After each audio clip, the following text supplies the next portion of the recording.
بے شک ہر ذی روح کو موت آنی ہے اور قبرستان ہی ہر انسان کی آخری آرام گاہ ہوتا ہے، مگر حضرت انسان نے اپنے تھوڑے سے فائدے کے لیے شہر خاموشوں کو بھی نہیں بخشا۔ ایک طرف قبرستان کو سنبھالنے والے خود قبضہ مافیا بن گئے ہیں، تو دوسری جانب صفائی کی آڑ میں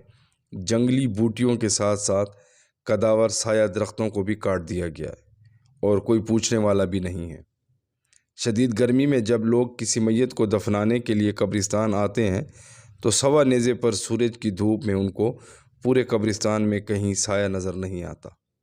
اور بدقسمتی سے جو درخت لگے تھے ان کو بھی مختلف ہیلے بہانے بنا کر کاٹ دیا گیا،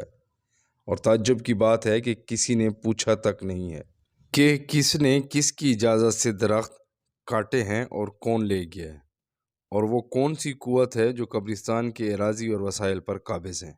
یہ سوال یقیناً ہم سب کے لیے لمحہ فکریہ سے کم نہیں۔